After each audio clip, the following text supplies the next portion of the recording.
Hi friends, మన దేశంలో ప్రథమ పౌరుడు, దేశాధినేత అయిన రాష్ట్రపతి గురించి ఈరోజు మనం కొన్ని ముఖ్యమైన విషయాలు నేర్చుకుందాం.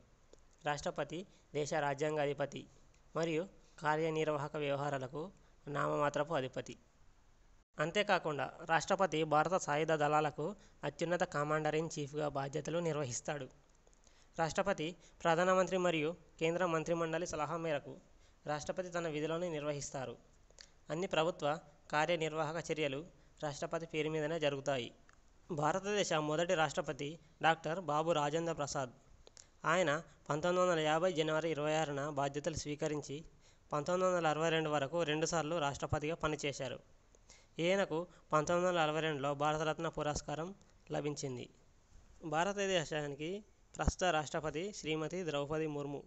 ఆమె 2022 జూలై 25న భారతదేశ 15వ రాష్ట్రపతిగా బాధ్యతలు స్వీకరించారు. ఈమె భారతదేశానికి తొలి గిరిజన రాష్ట్రపతి మరియు ఈ పదవిని చేపట్టిన రెండవ మహిళ. ఇప్పుడు రాష్ట్రపతి గురించి మనం కొన్ని ముఖ్యమైన విషయాలు తెలుసుకుందాం.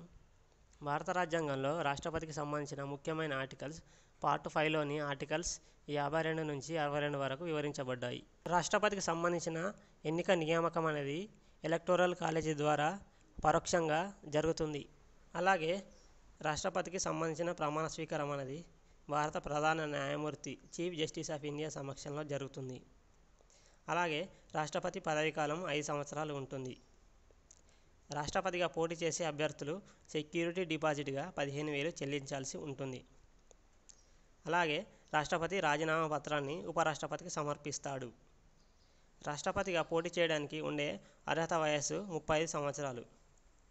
రాష్ట్రపతిని తొలగించే విధానాన్ని మహాభియోగ తీర్మానం అంటారు. రాష్ట్రపతిగా పదవి బాధ్యతలు స్వీకరించే వ్యక్తి నెలకి 5 లక్షల వరకు జీతం తీసుకుంటాడు. ఇప్పుడు మనం రాష్ట్రపతి గురించి కొన్ని ఇంపార్టెంట్ పాయింట్స్ మాత్రమే తెలుసుకున్నాం. పూర్తి ఇన్ఫర్మేషన్ కావాలంటే కామెంట్స్ చేయండి. అలాగే ఈ వీడియో మీకు నచ్చినట్లయితే లైక్ చేయండి, షేర్ చేయండి, సబ్స్క్రైబ్ చేయండి. Thank you.